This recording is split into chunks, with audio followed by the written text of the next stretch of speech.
경기도 안산과 화성에서 홍역 환자가 1명씩 추가로 나와 올겨울 홍역 확진자가 모두 40명으로 늘었습니다. 최근 일본의 인플루엔자 환자도 모두 213만 명에 달하는 것으로 알려지면서 새해 들어 감염병에 대한 우려가 커지고 있습니다. 오늘 우리 해군이 갑자기 다음 달로 예정된 함대 사령관의 일본 방문을 수년한다고 밝혔습니다. 초계기 위협 비행 논란이 한 달 넘게 이어지면서 그간 이어온 군사 교류도 영향을 받고 있습니다. 연세대학교 아이스하키 팀에서 감독의 지속적인 가혹행위 때문에 학생들이 단체 행동에 나선 것으로 저희 취재 결과 확인됐습니다. 동물 학대 수준이었다, 얼굴을 50대 맞았다 등 학생들의 폭로가 이어지는 가운데 학교 측은 해당 감독에 대한 징계 수위를 논의하고 있습니다. 휴일 미사가 진행 중이던 필리핀 남부 홀로섬의 성당에서 두 차례 폭발물이 터져 최소 20명이 숨지고 81명이 다쳤습니다. 필리핀 당국은 테러 가능성에 무게를 두고 조사를 벌이고 있습니다. 지난해 비행기로 해외에 나간 3명 중 1명은 저비용 항공사를 이용한 것으로 조사됐습니다. 그런데 각종 서비스 비용을 따로 받고 성수기에는 대형 항공사와 가격 차이도 크게 없어 이름만 저비용이라는 지적이 나옵니다. JTBC 취재 뉴스룸 지금 시작합니다.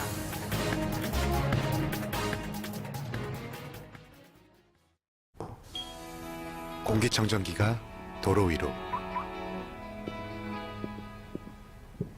내일을 바꾸는 현대수소 전기차. 연초부터 감염병에 대한 우려가 커지고 있습니다. 그동안 사라진 병으로 알려진 홍역 환자가 오늘 추가로 2명 더 나왔습니다. 이로써 올겨울 확진자는 모두 40명이 됐습니다. 일본에서 유행하는 인플루엔자도 심상치 않습니다. 이번 주에만 환자가 50만 명 늘어나서 모두 213만 명으로 추산되는데 우리 보건당국은 일본 인구 규모로 볼 때 많은 편은 아니라고 설명했습니다. 오늘 뉴스룸에서는 지금 어느 정도 걱정을 할 수준인 건지 또 어떻게 대비해야 할지 감염병 관련 소식으로 시작하겠습니다. 먼저 이상화 기자입니다. 경기도 안산과 화성에서 홍역 환자가 1명씩 추가됐습니다. 안산 30대 환자는 감염 환자와 같은 곳에 입원해 있었습니다. 화성의 30대 확진자는 필리핀 여행 후 홍역에 걸린 경우입니다. 이로써 올겨울 홍역 환자는 40명으로 늘었습니다. 이 가운데 5명이 격리돼 있습니다. 발진 증상이 나타난 지 얼마 되지 않아 전염 가능성이 있기 때문입니다. 일본에선 독감이 유행하고 있습니다. 이번 주에만 환자가 50만 명 늘었습니다. 모두 213만 명으로 추정됩니다. 일본 후생성은 일주일간 환자 수가 의료기관당 53명이라고 밝혔습니다. 유행 기준 30명을 훌쩍 넘겼습니다. 일부 지역은 81명에 달하기도 했습니다. 갑자기 질주하거나 창문 밖으로 뛰어내리는 등의 이상 행동도 보고됐습니다. 모두 100여 건에 이릅니다. 질병관리본부는 일본의 독감 유행이 인구 규모로 볼 때 많은 편이 아니라고 설명했습니다. 아직은 지난해 수준이며 계획된 일본 여행을 취소할 정도는 아니란 분석입니다. 전문가들은 우리나라에서도 독감 유행이 끝난 게 아니라고 말합니다. 이 때문에 지금이라도 예방접종을 해야 한다고 조언합니다.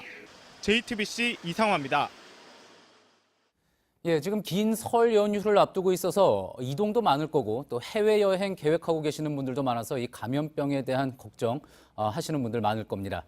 조금 전에 리포트한 취재기자와 하나하나 좀 짚어보겠습니다. 자, 이상화 기자, 일본에서 유행하고 있는 인플루엔자부터 알아보죠. 어떻습니까? 지금이라도 예방주사를 맞는 게 낫습니까?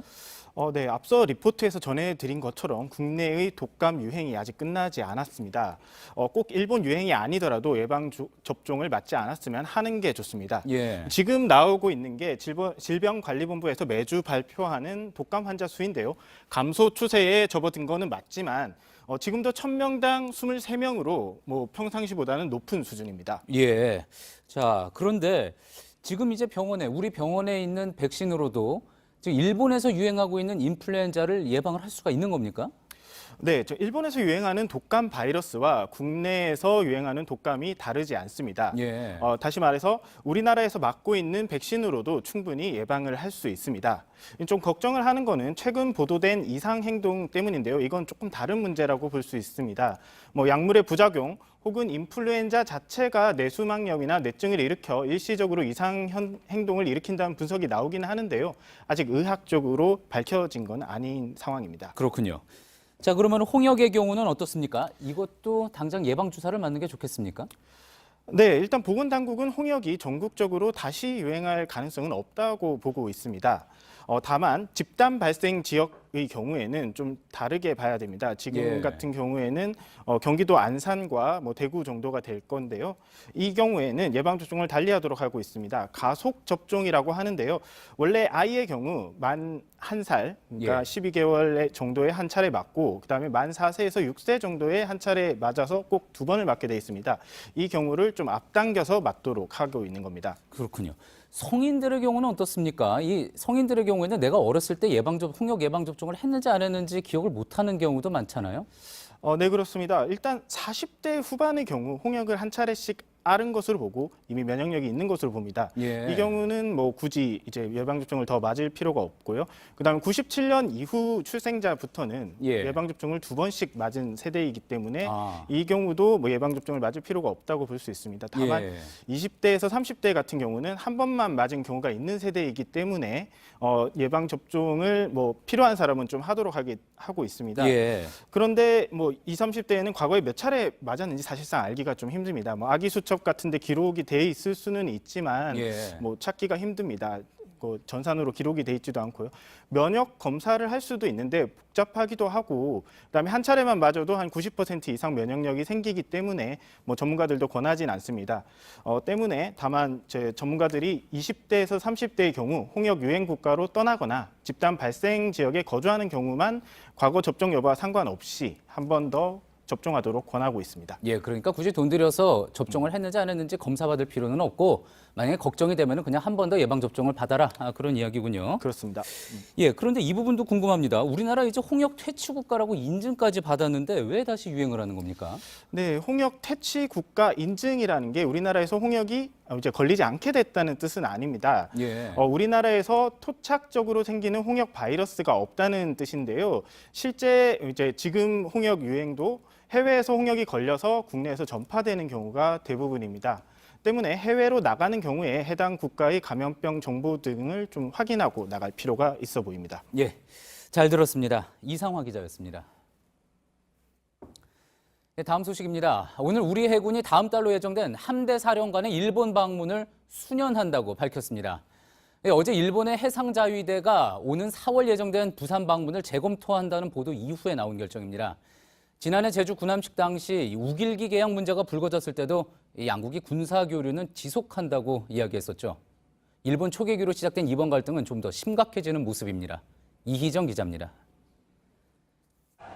태극기를 단 대조영함이 도쿄 인근 해안에 등장합니다. 2015년 10월 일본에서 열린 국제 관함식에 참가한 겁니다. 해군과 일본 해상자위대는 그간 교류 행사와 훈련을 이어왔습니다. 소말리아 해적 문제가 불거졌을 땐 아덴만에서 공동훈련도 했습니다. 하지만 초계기 논란이 40일 가까이 이어지면서 양국의 군사교류가 중단될 가능성이 커졌습니다. 최근 우리군은 다음 달로 예정된 해군 함대사령관의 해상자위대 방문을 전격 취소했습니다. 다음 달 계획된 방문은 어렵다라는 설명을 일본 측에 한 건 맞고요. 해군과 해상자위대는 매년 함대사령관급 지휘관이 상대국을 방문해왔습니다. 일본도 방문 취소를 시사했습니다. 산케이 신문과 NHK는 오늘 4월로 예정된 해상자위대 함정의 부산 입항 계획을 재검토하고 있다고 어제 보도했습니다. 일본 방위상이 초계기 기지를 방문한 다음 날 정경두 국방장관이 해군을 찾은 것처럼 서로가 맞대응을 이어가는 양상입니다. JTBC 이희정입니다. 예, 취재한 이희정 기자와 좀 더 자세히 이야기 나눠보겠습니다. 자, 이 기자, 이 초계기 논란 장기화 국면으로 가면서 출구를 찾기 힘든 모습입니다. 네, 일본은 위협 비행을 했다는 한국의 주장은 사실이 아니다라고 하면서도 또 증거는 못 내놓겠다 이런 입장입니다. 또 더 이상의 논란은 피하겠다고 하면서 위협 비행은 계속하고 있죠. 이런 상황에서 일본이 최근 4차례 이렇게 근접 비행을 했다는 사실이 드러나면서 우리로서는 또 강경 대응을 하지 않을 수 없는 상황입니다. 국방부는 일단 대화의 문을 열어놓겠다고 했고 또 일본도 협력 관계를 이어가고 싶다고 했지만 당장 갈등이 봉합되기는 좀 어려워 보입니다. 예. 자, 일본은 어쨌든 우리의 우방국입니다. 이렇게 계속 군사적인 긴장을 이어나가기는 힘들어 보이는데 어떻습니까? 네, 한 정부 당국자는 이렇게 표현했습니다. 적군에 대한 대응 매뉴얼은 있어도 우방국 대응 매뉴얼은 없는 게 현실이다. 그렇다 보니까 양국은 직접적인 충돌은 좀 피하고 있습니다. 다만 정경두 국방부 장관은 어제 해군 작전사령부를 방문해서 강력 대응 주문했고요. 또 이와야 다케시 일본 방위상도 초계기 부대를 찾아서 해상 감시를 재차 강조했습니다. 예, 지금 이야기한 그 어제 그제 움직임도 그렇고 또 지난 한 달 동안을 되돌아봐도 이 갈등이 봉합되기보다는 계속 커지는 과정으로 이어져 왔던 것 같습니다. 네, 먼저 일지 보면서 좀 설명드리겠습니다. 예. 이 초계기 갈등이 시작된 건 지난달 20일입니다. 이어 28일 일본은 동영상을 공개하고 여론전을 시작했습니다. 그러니까 우리 국방부도 초계기가 위협 비행을 했다는 내용의 동영상으로 바로 맞불을 놨는데요. 일본이 영어와 일본어 2개국 버전으로 올리자 우리는 8개국 언어로 만들어진 이 동영상을 공개하면서 또 진실 공방을 이어갔습니다. 그런데 그 사이에 일본이 또 위협 비행을 했습니다. 그러자 우리 군도 대응 수위를 높였는데요. 한번 들어보시죠. 예. 우방국 함정에 대한 명백한 도발 행위이므로 일본의 저희를 의심하지 않을 수 없으며 이를 강력하게 규탄한다. 또다시 이러한 행위가 반복될 경우 우리 군의 대응 행동 수칙에 따라 강력하게 대응해 나갈 것이다. 국방부는 또 이어서 지난주에는 일본 무관을 불러 직접적으로 항의하기도 했습니다. 예. 이렇게 정리해서 보니 지난 한 달 동안에 정말 아슬아슬한 많은 일들이 벌어지고 있었군요. 자, 그런데 일본이 이제 4번째 위협 비행을 했던 날 한일 외교장관이 만나지 않았습니까? 외교적으로 풀 해법은 없을까요? 네, 일단 이날은 두 장관이 지난해 10월에 이 강제징용 판결 이후에 처음 만난 자리였습니다. 따라서 이 문제가 핵심 의제가 될 가능성이 커 보였는데요. 하지만 강경화 장관은 이 초계기 비행에 대해서 또 우려와 유감을 표시하면서 회담을 시작해야 했습니다. 예. 자, 이 외교적으로도 접점을 찾기 힘든 상황인 것을 또 단적으로 보여준 것 같은데, 자, 어떻습니까? 이런 상황 계속 이어질 것 같습니까? 네, 무엇보다 이 다음 달 한미 외교 협상에서 또 일본이 소외될 가능성이 있습니다. 예. 우리로서는 또 남북미 협상에 또 집중을 해야 하고요. 따라서 당분간 이 한일 간 외교 통로가 만들어지기는 좀 어렵지 않겠냐는 이런 전망이 나옵니다. 그렇군요. 예, 잘 들었습니다. 이희정 기자였습니다. 북중수교 70주년을 맞아 중국을 방문한 북한 예술단의 공연이 어제 베이징에서 열렸습니다. 이 과거에도 그랬듯이 혹시 핵이나 미사일 관련된 내용이 나오는 게 아닌지 관심을 모았는데 그런 내용은 없었습니다. 다음 달 예정된 2차 북미 정상회담을 고려한 걸로 보입니다. 신경진 특파원입니다. 한복 차림의 여가수와 정복 차림의 공은 합창단, 그 뒤로 평양 주체사상탑이 보입니다. 북한 예술단의 베이징 공연 모습입니다. 4년 전 중국이 공연 내용을 문제 삼자 돌연 일정을 취소하고 돌아간 모란봉 회군 이후 처음입니다. 공연은 1시간 반 동안 이어졌습니다. 2천여 명이 지켜봤습니다. 수교 70주년을 맞은 북중 우호관계 부각에 초점이 맞춰졌습니다. 아리랑을 포함해 탭댄스 청춘 시절 등 다양한 공연이 선보였습니다. 핵과 미사일 관련 내용은 없었습니다. 미국과 중국을 자극할 수 있는 내용을 의도적으로 뺀 것이라는 분석이 나옵니다. 북미 2차 정상회담을 앞둔 상황을 고려했다는 겁니다. 중국 국영신화통신은 양국 정상의 공감대를 보여주는 중요한 문화행사라고 평가했습니다. 중국과 북한의 전통적인 우위가 더욱 깊어질 것이라고도 전했습니다. 다만 관람이 예상됐던 시진핑 주석의 모습은 보이지 않았습니다. 내일 예정된 추가 공연에 부부 동반으로 참석할 것이라는 예상도 있습니다. 그러나 공연 참석이 정치적 색채를 띌 수 있는 만큼 고위급 인사만 보낼 거란 전망이 엇갈립니다. 베이징에서 JTBC 신경진입니다. 지난주 구속된 양승태 전 대법원장이 구속적부심을 신청하지 않기로 했습니다. 자신이 구속된 게 합당한지 아닌지 다시 따져보지 않겠다는 건데 어차피 뒤집힐 가능성이 작다고 보고 재판에 집중하겠다는 의도로 풀이됩니다. 여성국 기자입니다. 양승태 전 대법원장을 변호하는 최정숙 변호사는 구속적부심은 신청하지 않기로 했다고 밝혔습니다. 구속적부심은 구속영장이 발부된 피의자가 법원의 영장 발부가 합당했는지 다시 따져 묻는 절차입니다. 수사 단계에서만 가능한 절차인데 인용률은 지난 2017년 기준으로 14%에 불과합니다. 받아들여질 가능성이 낮은 적부심에서 다투기보단 앞으로의 재판에 더 집중하겠다는 전략으로 풀이됩니다. 한편 판사 출신의 이상원 변호사가 양 전 대법원장 구속영장 청구 전 선임된 사실도 확인됐습니다. 1999년 양 전 대법원장과 당시 서울지법에서 함께 근무한 이 변호사는 블랙리스트 혐의로 기소된 김기춘 전 청와대 비서실장의 항소심 변호를 맡고 있습니다. 과거에는 성완종 리스트 사건에 연루된 이완구 전 국무총리 사건을 맡아 무죄를 이끌었습니다. 혐의가 40개가 넘는 만큼 양 전 대법원장이 추가로 변호사를 선임할 가능성도 높습니다. 앞서 재판에 넘겨진 임종헌 전 법원행정처 차장은 황정근 변호사 등 11명으로 변호인단을 꾸린 바 있습니다. JTBC 여성국입니다. 자유한국당이 오늘 문재인 정부에 대한 규탄 대회를 열었습니다. 당권 주자들이 대거 나섰는데 선명성 경쟁을 하듯이 강도 높은 발언을 쏟아냈습니다. 황교안 전 총리는 좌파의 악정을 끝내자고 했고 오세훈 전 시장은 실패한 대통령은 물러나라고 했습니다. 노진호 기자입니다. 오늘 오후 3시 30분 국회 앞에 자유한국당 의원 및 당원이 모였습니다. 사찰 조작, 초권력형 비리 등이 적힌 종이 팻말을 들고 섭니다. 한국당은 국회 일정을 전면 거부한 데 이어 정부 규탄 대회까지 개최하며 공세 수위를 높였습니다. 좌파 20년 집권 플랜을 저지하겠다고 선언합니다. 전당대회 출마가 예정된 당권 주자 9명도 합류했습니다. 선명성 경쟁을 하듯 정부를 비판했습니다. 이 좌파의 악정을 끝내야 됩니다. 그 몸통 문재인 정권을 퇴진시켜야 되는 거 아니겠습니까, 여러분? 문재인 대통령을 직접 거론하기도 했습니다. 실패한 대통령 문재인은 물러나!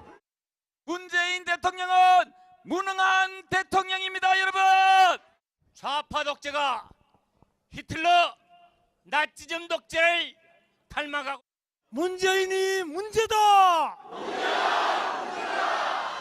규탄 집회 후에는 당원들이 지지자를 연호하며 당대표 선거 유세를 방불케 했습니다.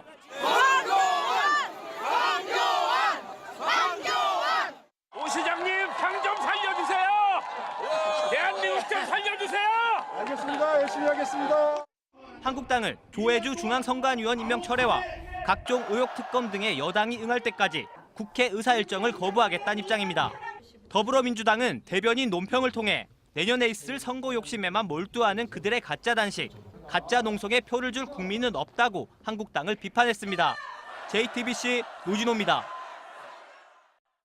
체육계의 각종 폭력이 잇따라 폭로되면서 정부는 학생 선수 6만여 명을 전수조사해 드러나지 않은 또 다른 피해는 없는지 확인하기로 했죠. 그런데 어린 학생들뿐 아니라 성인인 대학생 선수들도 감독의 영향력 앞에선 폭력에 침묵할 수밖에 없는 구조입니다. 저희 취재 결과 연세대 아이스하키팀 학생들은 감독에게 지속적인 폭행을 당하다가 최근에서야 집단 행동에 나선 걸로 확인됐습니다. 학생들은 감독이 동물 학대하듯 때렸다고 호소하는데요. 연고전을 뛰고 싶으면 금팔찌를 가져오라는 식으로 돈을 요구했고 안 줬더니 중요한 경기에 내보내주지 않았다는 주장도 나옵니다. 정혜성 기자입니다. 지난 23일 서울 목동 아이스하키장. 연세대와 한양대가 맞붙는 플레이오프 1차전 경기지만 연대 쪽 감독은 보이지 않습니다. 코치들은 침묵합니다. 감독님 왜 안 나오시는지 혹시 아세요? 감독님, 코치분은 아셔야 될 거 아니에요? 그런데 JTBC 취재 결과 학생들이 경기장에 감독이 나타나면 시합을 뛰지 않겠다며 단체 행동에 나선 사실이 확인됐습니다. 윤모 감독의 지속적인 가혹 행위를 더 이상 견딜 수 없었기 때문입니다. 뭔가 때리는 데 있어서 망설임이 없으셨고 머리 부분 그리고 발로 차고 그러니까 비인격적으로 대했죠. 동물 학대 수준. 해외 전지 훈련장과 학교 기숙사 지하 1층 그리고 경기장 등 폭행 장소도 가리지 않았다고 학생들은 주장했습니다. 지난 2017년 8월 러시아 전지훈련 당시 모두가 모여있는 라커룸에서 학생 2명을 별 이유 없이 때렸다는 증언도 나왔습니다. 뺨을 50대 맞았어요. 진짜 그냥 가만히 앉아있다가지고 있는데 기분 나쁘다고 때린 거죠 뭐. 하지만 좁은 빙상판 어디에도 피해를 알릴 곳은 없었습니다. 감독의 영향력이 두려웠기 때문입니다. 졸업하고 나서 실업팀으로 연결되는 거니까 저희한테 그런 부분에 있어서 권력을 많이 행사하긴 했었죠. 실업팀에 가기 위해선 중요 경기의 실적이 중요한데 출전권은 전적으로 감독에게 있습니다. 그렇다 보니 윤 감독이 돈을 요구하는 경우도 있었다고 합니다. 1학년 때 밤 10시 반에 전화가 왔어요. 너 연고전 뛰고 싶냐고. 그래서 네 그랬더니 야 얘네 집에 돈 많아? 금식에 금팔찌 갖고 올 수 있어? 이랬대요. 전주련을 가거나 이러면 뭐 돈을 걷어요. 그걸 안 낸 집이라던가 감독한테 접대를 잘하는 집들 있잖아요. 뭔가 이런 집 애들은 항상 자리를 차지하고 있는 거죠. 이들은 당시 윤 감독에게 돈을 건네지 않았고 이후 중요 경기에 뛰지 못했다고 하소연했습니다. 지난 21일부터 진상조사에 들어간 학교 측은 윤 감독이 피해 학생들을 회유한 정황도 파악했습니다. 뭐 한두 명을 해가지고 일 맞춘다 그래가지고 이 징계를 벗어날 수 있다라고 전혀 생각하지 않더라고요. 학교에서 조사가 막 들어가니까 이제는 이제 불안한 거잖아요. 그러니까 이제 막 만나고 야 좀 내가 안 때렸다 이게 이러고 다니는 거고. 연대가 징계 수위를 곧 결정할 예정인 가운데 윤 감독의 입장을 듣기 위해 여러 차례 연락했지만 답이 없었습니다. JTBC 정혜성입니다. 연세대 아이스하키 팀은 앞서 저희가 보도해드렸듯이 입시를 보기도 전에 미리 입학을 약속하는, 그러니까 사전 스카우트 의혹도 받고 있습니다. 이 과정에서 학부모와 학교 사이에 돈이 오갔다는 의혹의 중심에도 이 감독이 있는데요. 저희 보도 직후 교육부가 특별감사에 착수하자 코치진이 학생들을 모두 불러서 입단속을 시킨 정황이 포착됐습니다. 드러나면 모두 입학이 취소될 거라며 협박했다고 하는데 이 내용은 하예빈 기자가 전해드립니다. 교육부가 연세대 특별감사에 착수한 건 지난 14일입니다. JTBC가 연대 입시비리 의혹을 보도한 다음 날입니다. 그런데 감사가 시작된 당일 연대 아이스하키 코치진이 학생 전원을 불러 모아서 입단속을 시킨 정황이 포착됐습니다. 너네 다 사전 스카우트하고 맞지 않냐고. 입학 취소될 수 있다고 부모님한테 전화 가도 얘기하지 말라고 말했죠. 이런 협박에도 연대 재학생들의 폭로는 이어졌습니다. 그 전에 만나서 하잖아요. 운동 뭐야. 요즘 운동 뭐야. 나 똑같으니까 어쨌든 너네도 막 잘 조심하라고 이제 지금 조용히 해야 되는. 저희들끼리 암묵적인 비밀이었었어요. 저희들끼리 누가 돈 주고 들어왔는지 돈 받고 들어온 것 같은 애들인지 그런 것들은 알고 있었고. 특히 일부 학생들에겐 윤 감독이 직접 돈거래 의혹에 대해 해명했다는 주장도 나왔습니다. 연세대에 보내주겠다고 한 뒤 돈을 받은 의혹으로 검찰 조사를 받고 있는 서울 K고 전 감독과는 달리 본인은 받은 돈을 학교의 발전기금으로 기부했다는 겁니다. 자기는 학교에다 냈다고. 그거 만약에 받은 거 있으면 무조건 자기는 깨끗하다고. 이에 대해 연대 측은 윤 감독이 공식적으로 기부금을 낸 적은 없고 비공식적으로 낸 건 확인이 어렵다고 밝혔습니다. JTBC 하혜빈입니다. 대형 홈쇼핑에 간편식을 납품하던 업체의 실질적인 오너가 불법 스포츠 도박 사이트를 운영한 혐의로 구속된 것으로 저희 취재 결과 확인됐습니다.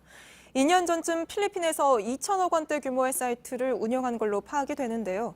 경찰은 불법 도박으로 번 돈이 회사로 들어갔는지도 수사 중입니다. 황예린 기자입니다. 경찰들이 한 남성을 향해 다가갑니다. 신원조회를 하더니 잠시 뒤 남성을 이끌고 경찰차로 이동합니다. 지난 2016년 필리핀에서 불법 스포츠 도박 사이트를 운영한 혐의를 받고 있는 36살 김모 씨입니다. 해당 사이트의 불법 도박 규모는 2,300억 원대. 해당 사이트에서 김 씨를 포함한 일당 11명이 챙긴 이익은 밝혀진 것만 300억 원이 넘습니다. 2017년 체포영장이 발부됐지만 2년 가까이 수사망을 피해왔던 겁니다. 진술을 토대로 해서 인지를 추가로 한 애들이라는데 검거를 하려고 체포영장 나쁘겠네요. 성책이라고 하니까. 그런데 경찰이 추적하는 동안 김 씨가 유명 식품업체를 운영했던 정황이 포착됐습니다. 유명 셰프 이름으로 대형 홈쇼핑에 간편식을 납품해온 업체입니다. 대표자 명의를 확인한 결과 김 씨 부인입니다. 회사가 설립된 건 2017년 1월. 김 씨가 체포 대상에 오르기 직전입니다. 직원들은 김 씨가 실질적인 오너였다고 밝혔습니다.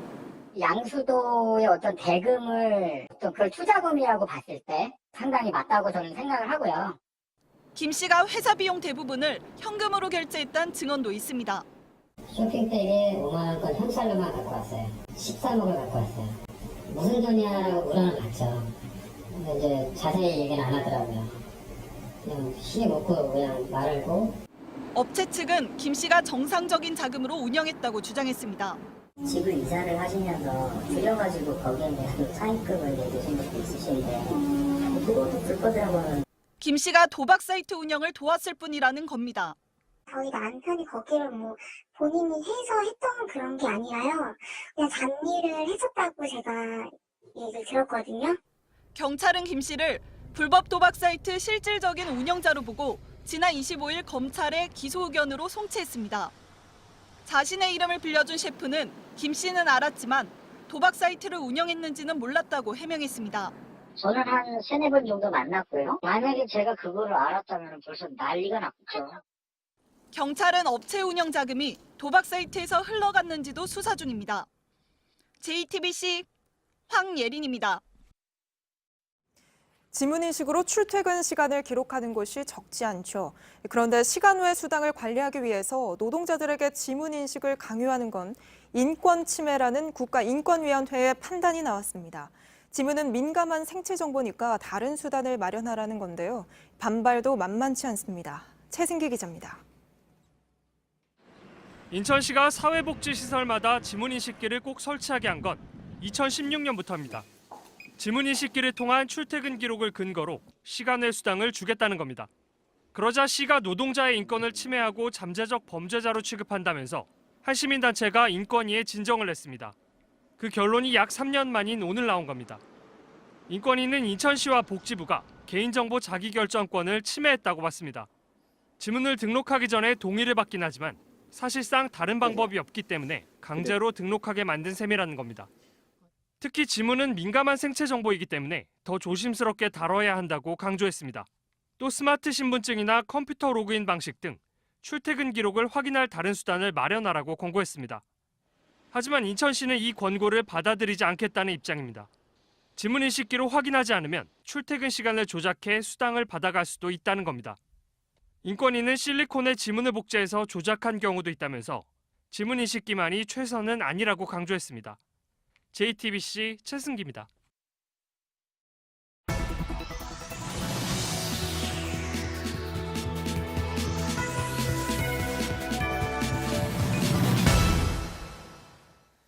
어제 노후한 건설 장비의 연한을 늘리기 위해 불법으로 명판갈이 한다는 소식 전해드렸습니다. 이런 일을 막으라고 안전관리 검사를 맡기는 곳 중 하나가 대한건설기계안전관리원인데요. 국토부 산하 공공기관인 이곳에서 직원을 무더기로 부정 채용해 징계를 받은 걸로 드러났습니다. 지인의 추천으로 뽑거나 경력 미달자를 채용하기도 했는데 이 중에는 직접 안전검사를 담당하는 인력도 있었습니다. 김태영 기자입니다. 지난해 국토교통부가 작성한 대한건설기계안전관리원 채용실태 보고서입니다. 공장 사장, 교육센터 교수 등 지인들이 청탁해 선발했다고 적혀 있습니다. 이렇게 2014년부터 3년간 부당하게 선발한 인원은 13명. 직원 채용 방식이 수상한 것 이뿐만이 아닙니다. 3년 이상의 경력자를 뽑아야 한다는 채용 기준도 전혀 지켜지지 않았습니다. 경력이 짧거나 아예 없는데도 뽑힌 사람이 26명에 달했습니다. 안전관리원은 건설기계 제동장치 등 각종 안전검사를 담당하는 공공기관입니다. 결국 안전관리원은 국토부로부터 징계를 받았습니다. 하지만 안전관리원 퇴직 간부인 김모 씨는 지금도 크게 달라진 게 없다고 말합니다. 이사장이 너무 장기 집권을 하면서 안이하게 하고 있습니다. 독점을 하다 보니까 사업자들이 불이익을 받을까 봐 다른 얘기를 할 수 없습니다. 전문가가 아닌 사람이 뽑히다 보니 부실 검사가 걱정됩니다. 검사할 때 배출가스는 근데 2명이 하도록 돼 있는데 2명이 하고 있습니다. 그러니까 검사관들이 그거를 제동장치 정비를 했는지 안 했는지 제대로 확인을 해야 되는데 이런 각종 의혹에 대해 안전관리원은 문제가 없다는 입장일 뿐 지금까지 명확한 해명을 하지 않았습니다. 감사해서 그런 내용이 나왔어요. 거의 절차상의 어떤 문제가 이제 얘기가 된 것이 다른 주장은 아니고 지금에 드릴 말씀은 없으니까. JTBC 김태영입니다. 일요일 미사 중이던 필리핀의 한 가톨릭 성당에서 2차례 폭발물이 터져 최소 20명이 숨지고 81명이 다쳤습니다. 이 사고가 난 홀로섬은 가톨릭과 이슬람 신자 간의 갈등이 심한 곳이었습니다. 필리핀 당국은 테러 가능성에 무게를 두고 조사 중입니다. 최재원 기자입니다. 성당 주변에 연기가 자욱하고 사이렌 소리가 요란하게 울립니다. 내부는 마치 전쟁을 치른 듯합니다. 산산조각이 난 의자들이 나뒹굴고 있습니다. 필리핀 최남단 홀로섬의 한 카톨릭 성당에서 일요일 미사 도중 2차례 폭발 사고가 발생했습니다. 외신들은 최소 20명이 숨지고 81명 이상이 다쳤다고 전했습니다. 중상자도 있어 사망자가 더 늘어날 수 있습니다. 첫 번째 폭발은 미사 도중 발생했습니다. 1분쯤 뒤 군과 경찰이 성당 안으로 들어가는 과정에서 두 번째 폭발이 일어난 것으로 알려졌습니다. 필리핀 당국은 현장 주변을 봉쇄했습니다. 테러 가능성에 무게를 두고 조사하고 있습니다. 폭발이 발생한 홀로섬은 이슬람 국가 IS 관련 무장 세력의 주요 활동 무대로 알려졌습니다. JTBC 최재원입니다. 베이징을 비롯한 중국 일부 지역에서 우리나라 포털 사이트인 다음에 접속이 되지 않고 있습니다. 지난해 10월 네이버 카페 등에 이어 다음도 차단이 된 걸로 보입니다. 중국의 인터넷 통제가 점점 심해지는 모습입니다. 이한주 기자입니다. 연결할 수 없습니다. 베이징에서 포털 사이트 다음에 접속하자 뜨는 문구입니다. 앞서 지난해 10월 네이버 카페와 블로그가 차단됐습니다. 중국인 이용자가 상대적으로 드문 국내 포털까지 차단된 것은 이례적입니다. 중국 정부의 여론 통제 강화 조치라는 분석이 나옵니다. 올해는 천안문 사건 30주년입니다. 또 베네수엘라 사태 등으로 인한 비상령 때문이라는 겁니다. 실제 시진핑 주석은 지난 25일 인민일보를 방문해 여론 공작이 도전에 직면했다고 말했습니다.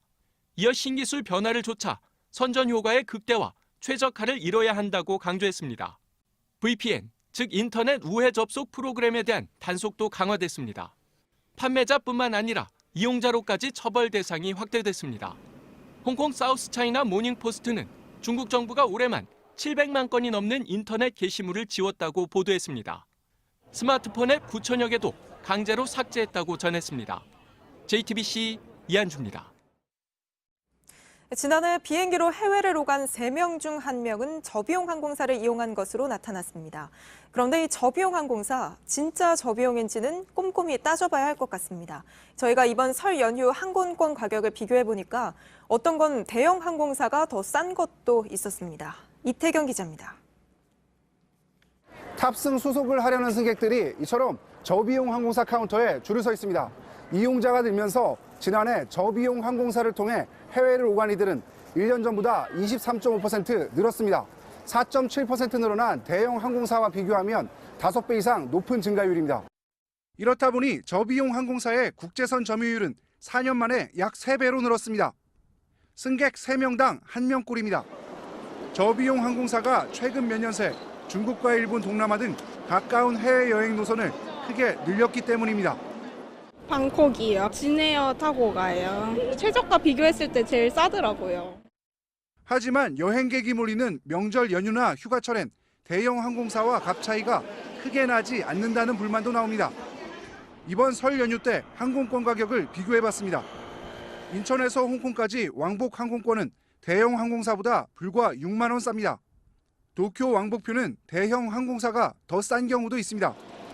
서비스 요금도 따져봐야 합니다. 추가적인 비용을 따질 때 수화물 규정도 있고 그다음에 기내식 제공 같은 게 안 돼서 결코 아주 싸게 간다는 느낌이 없습니다. JTBC 이태경입니다. 쇼트트랙 심석희 선수가 성폭력 피해 보도가 나간 이후 처음으로 자신의 생각을 밝혔습니다. 김정숙 여사가 용기를 내줘서 고맙다며 보낸 편지에 힘든 시간을 외롭게 견디고 있을 분들에게 큰 힘이 되고 싶다고 직접 답장을 쓴 겁니다. 심 선수는 오늘 김 여사가 편지와 함께 건넨 녹색 목도리를 두른 채 월드컵 출전을 위해 독일로 떠났습니다. 이도선 기자입니다. 월드컵 출전을 위해 독일로 떠나는 쇼트트랙 대표팀. 검은 마스크에 모자를 눌러 쓴 심석희도 함께했습니다. 취재진이 몰리자 고개를 숙이거나 휴대전화를 보며 시선을 피했지만 팬에게 선물을 건네받고 동료들과는 밝게 이야기도 나눴습니다. 심석희는 지난달 법정에서 조재범 전 코치의 범행을 증언한 이후 한 달여 만에 모습을 보였습니다. 조 전 코치를 성폭행 혐의로 추가 고소하며 이목이 쏠리자 대표팀은 진천 선수촌으로 옮겨 2주 넘게 비공개 훈련을 했습니다. 심석희가 얼음판 위에서 땀을 흘리는 동안 유도와 태권도, 장애인 체육 등 다른 종목에서도 폭로가 이어졌고 정부도 엘리트 체육 개혁안을 발표했습니다. 모두가 하나로 굉장히 웃으면서 밝게 운동을 준비했고요. 선수들끼리 좀 더 뭉치는 계기는 됐다라는. 심석희는 김정숙 여사가 선물한 녹색 목도리를 하고 비행기에 올랐습니다. 김 여사는 지난 24일 용기를 내줘 고맙다는 편지와 함께 심석희에게 목도리를 전달했습니다. 녹색은 심석희가 가장 좋아하는 색입니다. 심석희도 직접 손글씨로 답장을 썼습니다. 힘든 시간을 외롭게 견디고 있을 분들에게 큰 힘이 되고 싶다며 폭로 이후 처음 심경을 밝혔습니다. JTBC 이도성입니다. 서울 암사역 인근에서 친구에게 흉기를 휘두르고 경찰과 대치를 벌였던 10대가 재판에 넘겨졌습니다. 검찰은 함께 돈을 훔친 친구가 경찰에 자백하자 흉기를 휘둘러 다치게 한 혐의 등으로 19살 한모군을 구속 상태에서 재판에 넘겼습니다. 당시 현장에 있던 시민이 흉기 난동 장면을 촬영해 인터넷에 올리면서 경찰의 부실한 대응이 도마에 오르기도 했습니다. 어제 저녁 경기 군포시의 한 4층짜리 건물에서 불이 나 1명이 숨지고 6명이 다쳤습니다. 불은 1층 상가를 모두 태우고 20분 만에 꺼졌습니다. 경찰은 LPG통에서 가스가 새면서 난로에 불이 붙은 것으로 보고 정확한 화재 원인을 조사하고 있습니다. 최종국 금융위원장이 올해 가계빚 상황이 급격히 나빠질 수 있다고 지난 25일 가계부채관리점검회의에서 경고했습니다. 특히 전셋값이 떨어져 집주인이 세입자에게 전세보증금을 돌려주지 못하는 깡통 전세가 늘어날 수 있다고 봤습니다. 브라질에서 발생한 최악의 광산댐 붕괴 사고 사망자 수가 빠르게 늘고 있습니다. 브라질 정부는 사망자 수가 처음 파악된 9명에서 40명으로 늘어났다고 밝혔습니다. 여전히 실종자 수가 300명이 넘어서 희생자는 더 늘어날 것으로 보입니다.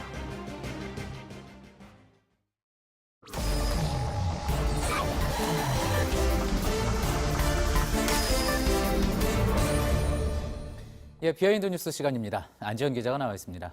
안 기자, 첫 번째 키워드 볼까요? 네, 첫 키워드는 청원을 멈춰달라입니다. 예, 청와대 국민청원 사이트 이야기인 것 같군요. 맞습니다. 현재 청와대 국민청원 사이트에서 두 번째로 동의를 많이 받은 청원이 있는데요. 그 청원이 바로 이겁니다. 유튜버 유정호에 대한 감형 및 판결 근거를 정확하게 제시해 주세요라는 청원이었고요. 예. 참여자가 벌써 11만 명이 넘었습니다. 그렇군요. 청와대에서 답변을 해주는 기준이 20만 명인 거죠. 20만 명이 아직 미치지는 못하지만 11만 명, 상당히 많이 지금 참여를 한 건데 이 사건 무슨 사건인지 잘 모르시는 분들도 많을 것 같습니다. 맞습니다. 일단 유정호 씨가 어떤 사람인지 알아봤는데요. 유튜버인데 보시는 것처럼 유정호 TV라는 채널을 가지고 있고 보시는 것처럼 구독자 수가 93만 명이 넘습니다. 예. 그런데 최근 유 씨가 자신이 명예훼손 혐의로 2년 구형을 받았다는 사실을 공개하면서 국민청원 게시판에 이런 아까 보셨던 그런 청원이 올라왔는데요. 보시는 것처럼 유튜버 유정호는 평소에 유튜브에서 많은 기부 활동으로 희망을 잃어가는 생명들에게 희망을 불어준 자다. 그러니까 감형을 해달라 이런 청원이 올라왔던 겁니다. 예. 자, 이 청원들은 그렇다면은 도와주자, 도와달라 뭐 그런 내용인 건데 청원을 멈춰달라가 키워드였잖아요. 그런 글이 올라왔다는 건데 어떤 내용입니까? 네, 바로 유정호 씨의 부인이 유튜브 영상을 통해서 이 남편에 대한 청원을 이제 그만 올려달라 이런 그 영상을 올렸던 겁니다. 예. 그런데 정확한 이유는 공개되지 않아서 저희가 전문가에게 물어봤는데요. 한 변호사, 정민영 변호사는 이렇게 얘기했습니다. 이렇게 청원을 올리는 것이 검사 입장에서 본다면 유튜버로서 영향력을 이용해서 호소를 한 거고 이건 반성의 기회가 없다. 이런 식으로 읽힐 수도 있다. 이런 분석을 내놓기도 했습니다. 예. 네, 그렇군요. 그런데 이 같은 문제 외에도 현재 청와대 게시판에서는 사실 청원으로 해결하기 어려워 보이는 대목들도 많이 보였습니다. 예.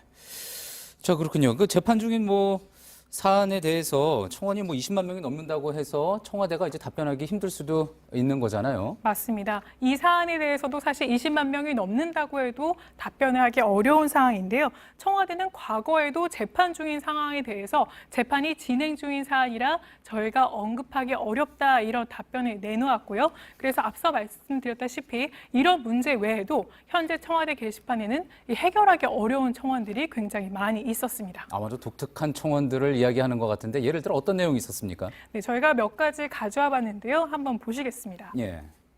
네, 먼저 일본의 교토 지하철 요금을 인하해 주세요. 이런 글이 일본의 최근에 교토를 이야기하는 거죠? 네, 맞습니다. 저희로서는 어떻게 할 수 없는 거였고요. 또 20명이 참여를 했군요. 네, 예. 다음 청원에 보면은 이 방학이 끝난 학생이 올린 청원이었는데 예. 공휴일이 필요하다 이런 청원을 올리기도 했고요.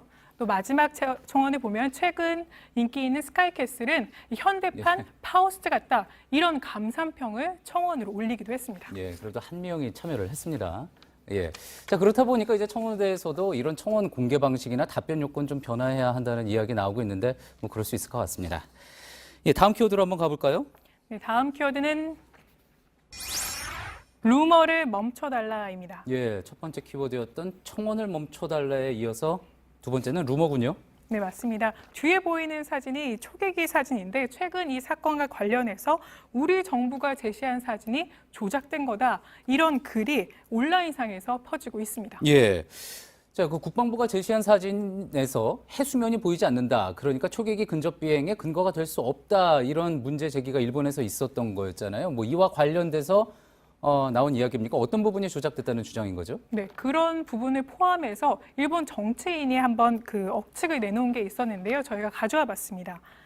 일본 자민당의 그 와다 마사무네 의원이 올린 글인데 보시는 것처럼 이게 우리 측이 제시한 레이더 데이터 사진인데요. 예. 이 사진을 같이 올리면서 200의 왼쪽에 두 자리밖에 이 부분이죠. 들어가 예. 보이지 않아 보이지만 이 레이더 탐사 고도는 10만 피트까지 측정할 수 있다. 그러니까 그렇게 많은 숫자를 넣을 수 있는데 보시는 예. 것처럼 이 앞에가 공간이 되게 줄어들어 별로 없다. 예. 이런 얘기를 하자 온라인상에서는 이 뒤에 여기에 0이 하나 더 있는 걸 지운 게 아니냐. 예. 이런 글도 퍼져나가고 있었습니다. 예, 그러니까 뭐 포토샵 같은 것으로 조작을 해서 이런 부분을 지웠다. 이런 주장을 내놓는 거군요. 맞습니다. 그러니까 사실상 2000피트인데 200피트. 그래서 60m처럼 초근접 비행한 것처럼 우리가 주장하는 억측을 내놓는 거 아니냐. 이런 얘기를 내놓은 건데요. 저희가 국방부에 직접 전화를 해봤더니 조작은 있을 수 없다. 이런 입장이었습니다. 그러면서 이를 증명할 수 있는 사진을 저희 취재진에게 하나 보내줬는데요. 바로 이 사진이었습니다. 다른 사진인데 보시는 것처럼 이번엔 네 자릿수죠. 예. 3,300피트가 적혀 있는데 보시는 것처럼 이렇게 이 공간이 비어 있습니다. 그러니까 뒤에 0을 지운 건 아니다. 이렇게 입증한 겁니다. 일본에서는 혹시 또 33,000피트인데 3,300으로 조작했다.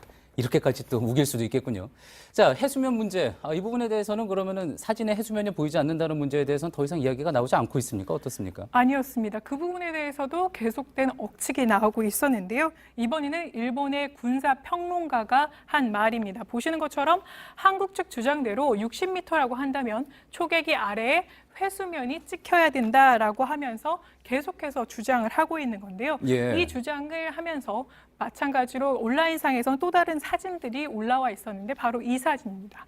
그러니까 초계기가 35m고 그게 2배로 확장하면은 약 70m가 되는데 이 사이에 60m라면 예. 해수면이 보여야 되지만 보이지 않는다. 그러니까 이것도 잘못된 거다. 이렇게 얘기한 겁니다. 언뜻 보기만 해도 과학적이지 않은 그런 내용인 것 같은데요. 네, 일단 국방부는 이 60m라는 거를 보다 정확한 레이더 데이터로 제시를 한 거고요. 또 상식적으로 초계기 아래에 있던 대조영압에서 위에 있는 초계기를 찍었을 때 그 밑에 있던 해수면이 찍힐 수는 없습니다. 예. 저희가 이를 입증하기 위해서 이 스튜디오에서 실험을 해봤는데요. 이게 스튜디오 바닥면이고 예. 이 회색 종이가 초계기로 했을 때 저희가 이 바닥에 누워서 이 회색 종이를 찍어보니까 이렇게 바닥에 스튜디오가 나오지 않는 것과 같은 이치입니다. 예, 다각도로 해봤군요. 그렇죠. 배 안에서 이제 하늘을 초계기를 쳐다보면은 이런 각도로 아무래도 사진이 찍힐 수 있는 거겠죠. 알겠습니다. 다각도로 잘 준비를 해봤군요. 잘 들었습니다. 안지영 기자였습니다. 갑자기 찾아온 반짝 추위가 오늘 낮부터 누그러졌습니다. 미세먼지도 심하지 않아서 모처럼 날씨 좋은 일요일이었는데요. 내일도 대체로 큰 추위는 없지만 오늘 밤부터 눈이 조금 오는 곳도 있습니다. 오선민 기자입니다. 제법 포근해진 날씨에 웨딩 촬영을 나온 예비 부부의 얼굴이 밝습니다. 좀 아침에는 추웠는데 낮에는 햇빛이 들어가지고 조금 사진 찍기는 괜찮았었어요. 시민들의 옷차림도 하루 새 한결 가벼워졌습니다. 가족이나 친구들과 함께 나들이 나온 사람들로 모처럼 공원이 북적였습니다. 주말 동안 이어졌던 강추위는 오늘 낮부터 서풍이 불면서 조금씩 누그러졌습니다. 중부와 전북, 경북 내륙 지역의 한파특보도 오늘 오전 11시를 기준으로 풀렸습니다. 낮 기온은 어제보다 섭씨 2에서 4도가량 높았습니다. 서울이 섭씨 5도, 대전이 6도, 광주와 대구는 8도, 부산은 9도로 대체로 따뜻했습니다.